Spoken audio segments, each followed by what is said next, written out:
Welcome to the Explainer. Today, we're unlocking the second chapter of the Bhagavad Gita, famously known as Sankhya Yoga. But listen, we aren't just going to treat this like some dusty, ancient scripture. No, we're going to approach it as what it really is, a timeless, incredibly practical cure for a very human crisis. We're going to trace an absolutely incredible transition, going from profound, paralyzing grief straight into divine instruction. I want you to just picture this dramatic frozen moment in time. You have the charioteer, who is actually Lord Krishna himself, and the legendary warrior Arjuna. They are parked right in the dead center of the Kurukshetra battlefield, perfectly wedged between two massive armies. And as the source text highlights, time essentially just stands still here. You've got two huge armies made up of cousins, teachers, and old friends, and they are completely frozen in place, literally moments away from slaughtering each other. It is the ultimate high-stakes standoff. And right at this intense breaking point, Arjuna just completely collapses. He throws down his arrow and his bow, his heart entirely overcome by sorrow. This isn't just nerves, this is total existential paralysis. Arjuna is looking across the battlefield at his own family, his own revered teachers, and his refusal to fight them, well, it isn't cowardice at all. Actually, it's a profoundly relatable human experience of crushing doubt and anxiety. He's thinking, even if I win this thing, what good is a kingdom or any kind of pleasure if all the people I actually love are destroyed to get it? Okay, so how do you even handle a crisis like that? Right in the absolute thick of this chaos, amidst Arjuna's tears, we see Sri Krishna. And the original text notes something amazing here. Krishna, as if smiling, addresses the sorrowing warrior. He steps right in as the ultimate guide and begins to lay out a philosophical cure. And this cure? It's built on four foundational pillars that are going to completely dismantle Arjuna's despair. Let's start with the first pillar, the immortal soul. Before Krishna even bothers telling Arjuna what he should or shouldn't do, he fundamentally shifts Arjuna's entire perspective on life and death by bringing up the concept of the Atman. So, what is that? The Atman is the eternal, indestructible, and all-pervading soul within every single being. Krishna explains that, the physical world around us is a scene of constant, perpetual decay. But this real self, it contains a literal spark of the divine. It is completely immune to destruction.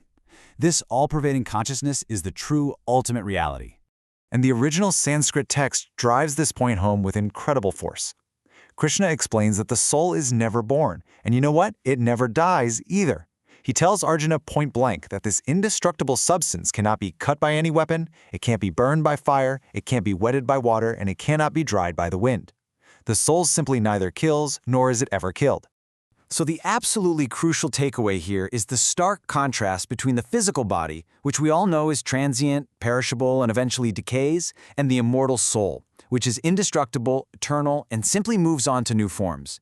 To really make Arjuna get it, Krishna uses this brilliant everyday metaphor. He says, look, just as a person takes off worn-out clothes to put on brand new ones, the embodied soul casts off worn-out bodies and enters into others that are new. Therefore, Krishna argues, you shouldn't grieve over what is completely inevitable. But once Arjuna actually understands that the soul can't be destroyed, a very practical question pops up. How are you supposed to act in the physical world if your nature is eternal? Which brings us right to the second pillar, the warrior's duty.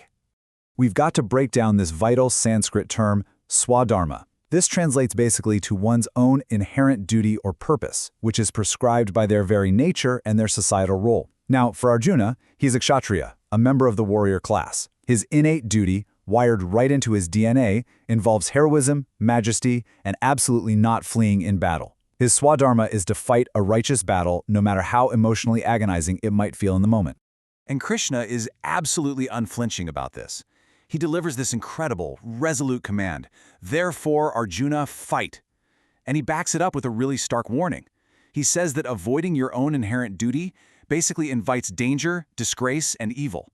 If Arjuna walks away from this righteous combat because it's hard, he is literally walking away from his own glory. And this leads to a profound piece of advice that honestly hits just as hard today as it did over 2 millennia ago. Better one's own duty, though deficient, than the duty of another well-performed. Let that sink in. Even if you fail, or even if your path feels totally flawed, there's a supreme, undeniable value in walking your own authentic path. Trying to wear someone else's shoes or perform someone else's duty, that is fundamentally dangerous to your own spiritual progress. Moving on to the third pillar, action without attachment. So how do you actually face down massive, terrifying life challenges without being totally crushed by the pressure of winning or losing? You use a specific process called Karma Yoga. This is the practice of performing your necessary actions without any selfish desire for or attachment to the results. Now, we often think of detachment as just not caring at all, right? But Karma Yoga is highly practical. It's an operational method for maintaining your sanity, your focus, and your maximum effectiveness in a super high-stakes world, simply by shifting where your motivation comes from. This right here is arguably one of the most famous teachings in the entire text. Let not the fruit of action be your motive. Never let there be attachment to inaction in you. True freedom comes from pouring your absolute best energy into the work itself while remaining entirely, almost ruthlessly indifferent to the success or failure of that work. You have the right to the work. You do not have the right to the reward. Because think about what happens when we fail to practice Karma Yoga. Selfish action creates immense, paralyzing anxiety over the outcomes. It obscures true knowledge because our minds get completely clouded by passion and rajas. It binds us in delusion. We start thinking, oh, I am the great doer here, when really it's just the qualities of nature acting through us. Acting out of greed or a desperate desire for recognition doesn't free us. It only tightens the chains of our own suffering and completely wrecks our inner peace. Let's look at the fourth and final pillar, the steady mind. So, if we realize the soul is immortal, and we embrace our duty, and we act without being chained to the results, what is the ultimate result of all that? Well, mastering those first three pillars creates what's called a sthita prajna. This is a person of steady wisdom and incredibly firm insight, someone completely undisturbed by the endless dualities of life, hot and cold, success and failure. When Krishna explains this, Arjuna gets super eager and asks, well, how does a person like that speak? How do they sit? How do they move? He wants to know exactly what this serene, enlightened ideal looks like in the real world. The text makes a huge claim here. It asserts that achieving this supreme state of mind finally breaks the cycle of delusion once and for all. Staying fixed in this state, even right up to the hour of death, allows a person to reach Brahmani nirvana, the absolute bliss of God, granting them ultimate peace and immortality. Krishna gets very specific, detailing the traits of the steady-minded hero. They are totally unagitated in times of misfortune. They are freed from the desperate thirst for pleasures. They have entirely shed passion, fear, and anger. And above all else, they are contented purely in the self, by the self. They encounter both the pleasant and the deeply unpleasant things in life, but they neither rejoice nor dislike. They are just perfectly, unshakably balanced. So let's zoom out and map Arjuna's incredible internal journey throughout this chapter. He starts at step 1, basically on the floor of his chariot, drowning in paralyzing grief and doubt. By step 2, Krishna helps him zoom way out to discover the eternal perspective of the Atman. Step 3 is him finally accepting his true purpose, his swadharma, which is to fight. Step 4 hands him the practical tool, detaching from the outcomes through Karma Yoga. And finally, step 5 is the ultimate goal, achieving the steady, unshakable wisdom of the sthita prajna. It is a profoundly dramatic journey from total collapse to absolute clarity and readiness to take action in the world.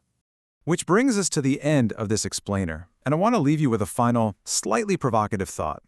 We might not be standing on the literal, dusty battlefield of Kurukshetra, but come on, we all face monumental challenges. So what is your battlefield right now? And based on Krishna's ancient, divine instructions, how are you going to perform your duty today without getting desperately attached to the reward? Think on that for a bit. Thanks for joining me, and we'll see you in the next explainer.